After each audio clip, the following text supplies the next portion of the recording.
شادی کی رات میں پہلی دفعہ اپنے شوہر کو دیکھ رہی تھی۔ وہ بہت کمزور تھا اور مجھ سے کہنے لگا مجھ سے دور رہو، مجھے لڑکیوں میں کوئی دلچسپی نہیں ہے، اور پھر عورت والا لباس پہن کر واش روم سے گھنٹے بعد واپس آیا۔ میں نے ساس کو کہا کہ آپ کا بیٹا نامرد ہے۔ اس نے کہا رات کو یہ دوا کھلانا پھر دیکھنا۔ اگلی رات میں نے دودھ میں دوا ملا کر کھلائی تو اس رات میرے شوہر نے جو میرے ساتھ کیا، توبہ توبہ۔ میں نے شادی سے پہلے اپنے شوہر کو نہیں دیکھا تھا کیونکہ میں ایک تبلیغی خاندان سے تھی اور ہمارے گھر میں اس طرح کا کوئی رسم و رواج نہیں تھا۔ مجھ سے پوچھا ضرور گیا تھا کہ تمہاری شادی فلاں انسان سے کریں گے جس کا یہ کاروبار ہے اور اتنی عمر ہے، کیا تمہیں قبول ہے؟ میں نے کہہ دیا کہ جی مجھے منظور ہے۔ شادی ہو گئی، شوہر کو دیکھا تو میرا شوہر تو بہت ہی دبلا پتلا تھا، وہ تو مجھ سے بھی زیادہ پتلا تھا۔ اس کے سامنے تو میں بڑی عمر کی لگ رہی تھی جبکہ میری عمر اتنی زیادہ نہیں تھی۔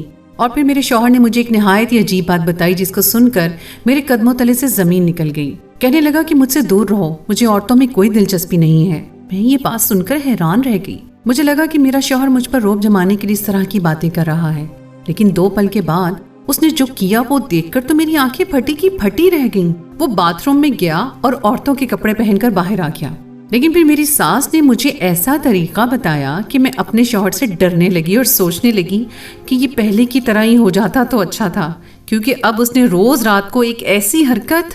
دلہن بنی میں اپنے کمرے میں بیٹھی تھی، شوہر کو پہلی دفعہ آج ہی دیکھنا تھا۔ سوچ رہی تھی کہ میرا شوہر کس قسم کا انسان ہوگا، موٹا ہوگا، پتلا ہوگا، لمبا ہوگا یا چھوٹا، دیکھنے میں کیسا لگتا ہوگا، کیسی فطرت ہوگی، مجھ سے عزت سے بات کرے گا یا روب جمانا شروع کر دے گا، کیونکہ میری اس سے بالکل بھی کوئی بات نہ ہوئی تھی۔ آج کل ایسا زمانہ بھی نہیں تھا، کم از کم لڑکا لڑکی ایک دوسرے کو دیکھ تو لیتے ہی تھے، لیکن یہ سب میرے خاندان والوں کی وجہ سے ہوا تھا جو ضرورت سے زیادہ اسلامی اور تبلیغی بنتے تھے، جبکہ میرے والد صاحب کو یہ نہیں پتا تھا کہ یہ سارا اسلام ان کے سامنے ہی دکھایا جاتا ہے۔ جب وہ گھر سے نکل جاتے تو میرے باقی کے بہن بھائی اپنے اپنے موبائل پکڑ کر بیٹھ جاتے، گھر میں گانے بھی چلتے، ٹی وی بھی، میری ماں ڈرامہ بھی دیکھتی تھی۔ بس میرا باپ گھر میں آتا تو سارے ایک کونے میں دبک کر بیٹھ جاتے تھے اور اپنے اس ڈرامے کی نظر مجھے کر دیا، کیونکہ میں تو ابا کے سامنے کچھ بول ہی نہیں سکتی تھی۔ شوہر کمرے میں داخل ہوا تو اسے دیکھ کر حیران رہ گئی۔ میرا شوہر کیا کسی ہاسپٹل سے اٹھ کر آ رہا تھا جس نے 7-8 مہینے کی بیماری کاٹی تھی؟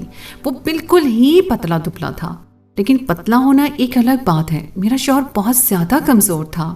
یوں تو میرا وزن بھی زیادہ نہیں تھا، لیکن میں نارمل تھی، لیکن اب اپنے شوہر کے ساتھ کھڑے ہو کر مجھے موٹی ہی لگنا تھا۔ لوگوں نے کہنا تھا کہ تم اپنے شوہر کی بیوی نہیں بلکہ اس کی بڑی بہن لگ رہی ہو۔ میں تو اپنے شوہر کو دیکھتے ہی نہ جانے کتنی سوچوں میں گم ہو گئی، لیکن جو اس کو اس وقت کرنا چاہیے تھا اس نے بالکل بھی نہیں کیا تھا۔ اس نے نہ تو میری تعریف کی اور نہ ہی میرا گھونگھٹ اٹھانے کی زحمت کی، بس سامنے آ کر بیٹھ گیا، مجھے میرے منہ دکھائی کا تحفہ دے کر کہنے لگا یہ تحفہ تمہارے لیے امی نے لیا تھا۔ میں نے کہا کہ یہ تحفہ آپ نے نہیں لیا؟ تو کہنے لگا کہ نہیں، مجھے کوئی شوق نہیں ہے۔ میں نے اپنے شوہر سے کہا کہ آپ کو اور کن چیزوں کے شوق نہیں ہے؟ میں تھوڑا سا مسکرائی تو ساتھ ہی میرے شوہر نے مجھے ڈانٹ اور کہنے لگا کہ میرے قریب آنے کی کوشش مت کرنا، مجھے تم سے کوئی رشتہ نہیں رکھنا۔ میں نے کہا کہ کیوں، یہ شادی آپ کی مرضی کے خلاف ہوئی ہے کیا؟ تو کہنے لگا شادی اور مرضی کی بات نہیں ہے، مجھے تم سے تو کیا، مجھے کسی سے بھی شادی نہیں کرنی تھی۔ میں نے کہا کہ کیوں، آپ کی شادی کی عمر ہے، پھر آپ نے شادی کیوں نہیں کرنی تھی؟ کہنے لگا کہ تم ایک دن کی دلہن ہو، یہ تمہاری زبان کیسے تلوار کی طرح چل رہی ہے۔ مجھے شادی اس لیے نہیں کرنی تھی، میرے شوہر نے مجھے ایسی وجہ بتائی کہ میں حیران رہ گئی۔ مجھے امید نہیں تھی کہ میرا شوہر مجھے یہ بتا دے گا، وہ بھی شادی کی پہلی رات۔ اس نے کہا کہ مجھے عورتوں میں کوئی دلچسپی نہیں ہے۔ میں یہ بات سن کر حیران رہ گئی۔ میں نے کہا کہ مذاق نہیں کریں، اگر آپ کی کسی کزن نے یا دوست نے آپ کو یہ مذاق کرنے کے لیے کہا ہے تاکہ آپ مجھ پر روب جما سکیں، تو کہنے لگا کہ میرا کوئی دوست نہیں ہے، کیونکہ عام لڑکوں کی طرح میں نہیں ہوں، اس لیے مجھے ان کے ساتھ بیٹھنا اچھا نہیں لگتا۔ میں تم سے مذاق نہیں کر رہا ہوں، بلکہ میں تم سے مذاق نہ کروں اس لیے یہ سب بتا رہا ہوں۔ میں بری طرح رونے لگی، میری ہچکی بن گئی، کیونکہ میں نے آج سے پہلے اس طرح کا منظر کبھی نہیں دیکھا تھا۔ دیکھنا تو دور، میں نے تو سنا بھی نہیں تھا۔ میرا شوہر میرے سامنے کھڑا تھا، لیکن اس کے جسم پر جو کپڑے تھے وہ اس کے نہیں تھے، بلکہ کسی عورت کے کپڑے تھے۔ وہ ایک عورت کے لباس میں میرے سامنے موجود تھا، یہاں تک کہ اس نے سر پر وگ بھی لگا رکھی تھی۔ اب تو مذاق کی حد پار ہو چکی تھی۔ کون اپنی شادی کی پہلی رات کو اس طرح کی حرکتیں کرتا ہے؟ میں نے کہا یہ سب کیا ہے؟ تو اس نے کہا یہ حقیقت ہے جو میں نے تمہیں پہلے دن ہی دکھا دی ہے، تاکہ تم اپنے دل میں کوئی امید نہ باندھو اور اس طرح کی کوئی بات نہ سوچو۔ میں ایک نامرد ہوں اور مجھے اس بات پر کوئی دکھ نہیں ہے۔ میرا شوہر تو ایک کے بعد ایک مجھ پر اس طرح کی خبریں گرا رہا تھا کہ میری جگہ کوئی اور لڑکی ہوتی تو شاید اب تک پاگل ہو جاتی، لیکن میں نے کسی طرح خود کو سنبھالا اور کہا کہ آپ مرد ہیں، آپ کو مردوں کی طرح پیش آنا چاہیے، آپ کو اس چیز سے لڑنا ہوگا۔ اس نے کہا کہ ڈاکٹر بننے کی ضرورت نہیں ہے، میں بہت چھوٹا تھا تب سے سب میرے ساتھ ڈاکٹر بنتے ہیں، لیکن پھر مجھے سارے ڈاکٹروں نے جواب دے دیا۔ اس کا مطلب میری ساس کو یہ بات پتا تھی۔ ایسا نہیں تھا کہ میرے شوہر نے یہ بات کسی سے چھپائی تھی، یہ بات میرے شوہر کے سارے خاندان کو پتا تھی۔ تبھی تو سب مجھے عجیب سی نظروں سے دیکھ رہے تھے، کانوں میں باتیں کر رہے تھے۔ مجھے اتنا تو اندازہ ہوا کہ شاید میرے خلاف بول رہے ہیں، لیکن یہ نہیں پتا تھا کہ وہ دراصل مجھ پر ہنس رہے تھے۔ یہاں پر میرا مجرم میرا شوہر نہیں بلکہ میری ساس تھی، جنہوں نے جانتے بوجھتے اپنے ایسے بیٹے کے ساتھ میری شادی کروا دی، اور اب مجھے ان سے یہ سوال کرنا تھا۔ میں ایک طرف بیٹھ کر رونے لگی، جبکہ میرا شوہر خود کو آئینے میں دیکھتے ہوئے اپنی نکلی بال سنوارتے ہوئے کوئی گانا گا رہا تھا، اور یہ منظر دیکھ کر مجھے الٹی آ رہی تھی۔ سوچ لیا کہ اب اپنی ساس سے بات کروں گی، لیکن لوگ اور مہمان چین نہیں لینے دے رہے تھے۔ ویسے بھی میں ایک دن کی دلہن تھی، میں کیسے اپنی ساس کو اکیلے میں لے جا کر ان سے بات کرتی؟ اب تو مجھے سب پر غصہ آ رہا تھا، کیونکہ وہ حقیقت جانتے تھے اور میں یہاں پر بے خبر تھی۔ ایک عجیب بات یہ تھی کہ میرا شوہر لوگوں کے سامنے بہت ہی نارمل طریقے سے بات کر رہا تھا، جیسے وہ ایک نارمل انسان ہے، مرد ہے، اور اس نے نارمل مردوں کی طرح ہی اپنی شادی کا پہلا دن گزارا ہے۔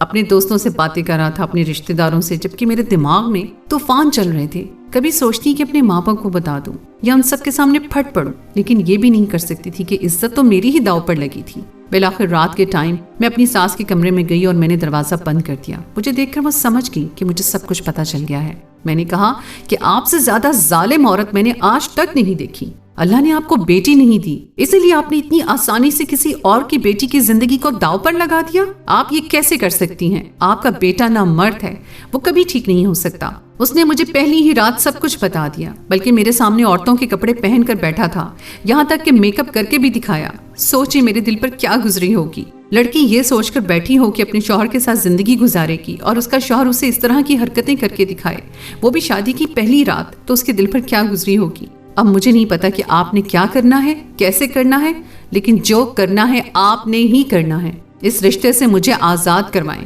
کیونکہ آپ کا بیٹا نہ صرف نامرد ہے بلکہ وہ پوری کی پوری عورت ہے۔ اسے مجھ میں کوئی دلچسپی نہیں ہے، اور اس نے صاف صاف کہہ دیا ہے۔ میری ساس نے کہا کہ تم بھی نہ چھوٹی چھوٹی باتوں کو لے کر اتنی جلدی پریشان ہو گئی۔ میں ان کی شکل دیکھ کر حیران ہو رہی تھی۔ میں نے کہا کہ یہ چھوٹی بات ہے، آپ کو یہ چھوٹی سی بات لگتی ہے؟ کیا میں آپ کو مزید تفصیل بتاؤں؟ میری ساس کا کہنا تھا کہ یہ چھوٹی بات ہی ہے، کیونکہ آج کل یہ بہت ہی نارمل ہے۔ لڑکے آج کل اس طرح کی حرکتیں کرتے ہیں، تم نے ٹی وی اور فلموں اور ڈراموں میں نہیں دیکھا؟ لڑکوں نے بھی میک اپ کرنے شروع کر دیے ہیں، یہ سب بالکل نارمل ہے۔ میرا بیٹا دماغ سے شاید اپنے آپ کو ایک مرد نہیں سمجھتا، لیکن وہ مرد ہی ہے۔ لیکن تم فکر مت کرو، مجھے پتا تھا یہ ہوگا۔ تمہیں کیا لگتا ہے میں تمہاری دشمن ہوں؟ میں تو تمہیں جانتی تک نہیں تھی، مجھے پتا تھا کہ ایسا کچھ ہوگا، اس لیے میرے پاس اس کا ایک حل بھی ہے۔ ایسا حل ہے کہ تم مجھے ہی دعائیں دو گی۔ میں نے کہا کہ آپ کیسی باتیں کر رہی ہیں؟ مجھے کوئی ایسی بات نہیں بتائیے گا جس سے میرا ٹائم ضائع ہو، کیونکہ مجھے نہیں لگتا کہ وہ کبھی بھی ٹھیک ہوگا۔ میری ساس نے الماری سے کچھ نکالا جو دوائیوں کی ڈبی لگتی تھی، جس میں بہت ساری گولیاں نظر آ رہی تھی۔ میری ساس نے کہا کہ بس ایک گولی کسی طرح سے اس کو کھلا دینا، پھر دیکھنا کہ وہ بالکل ٹھیک ہو جائے گا۔ میں نے اپنی ساس سے کہا کہ ساری زندگی مجھے اس کو یہ گولیاں کھلانی پڑیں گی؟ تو میری ساس نے کہا کہ نہیں، دراصل یہ اس کا علاج ہے، لیکن وہ لیتا نہیں۔ اگر 2-3 مہینے وہ یہ گولیاں کھا لے گا تو دیکھ لینا وہ بالکل ٹھیک ہو جائے گا۔ میں کچھ بھی اتنی جلدی نہیں کرنا چاہتی تھی، اس لیے میں نے یہ بات مان لی اور میں نے کہا کہ ٹھیک ہے، آج یہ گولی کھلا کر دیکھ لیتی ہوں کہ کیا ہوتا ہے۔ میں نے اپنے شوہر سے دن بھر اچھے طریقے سے بات کی اور کہا کہ ٹھیک ہے، آپ جیسے بھی ہیں، آپ اپنی دنیا میں رہیں، لیکن میں اچانک سے آپ کی زندگی سے نہیں جا سکتی، اس لیے 2-3 ہفتے کا انتظار کرنا ہوگا، تب تک ہم دوستوں کی طرح رہیں گے، میں آپ کو کچھ نہیں کہوں گی۔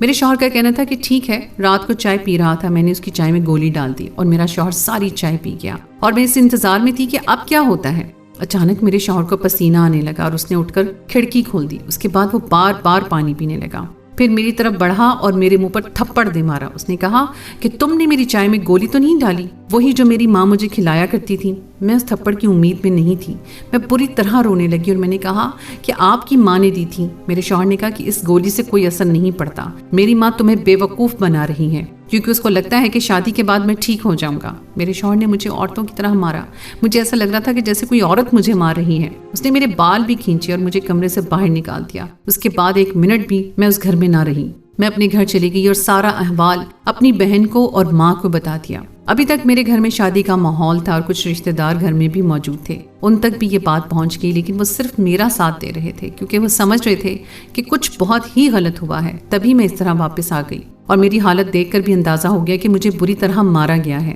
میرے والد صاحب نے کہا کہ ہم آرام سے نہیں بیٹھیں گے. میری ساس کو بھی بلا لیا گیا اور ساری بات سامنے رکھی. میری ساس نے سب کے سامنے جھوٹ بول دیا اور کہا کہ میں نے اس کو کوئی گولی نہیں دی اور میرے بیٹے کو کوئی مسئلہ ہے بھی نہیں، اسی کا کسی اور کے ساتھ چکر ہے، تبھی یہ میرے بیٹے کو بدنام کر رہی ہے. لیکن میرے ماں باپ کو مجھ پر بھروسہ تھا. ان کو سمجھ آ گئی کہ یہ عورت جھوٹ کہہ رہی ہے. ہم نے اسی ٹائم یہ فیصلہ کر لیا کہ میں اس کے ساتھ نہیں رہوں گی. یا وہ مجھے طلاق دے گا اور یا میں اس سے خلا لوں گی. اس نے مجھے بآسانی طلاق دے دی اور میں پھر گھر آ گئی. لیکن میری زندگی برباد ہو گئی. میں صرف 3 دن کی دلہن تھی اور میرے ساتھ اتنا برا سلوک ہوا.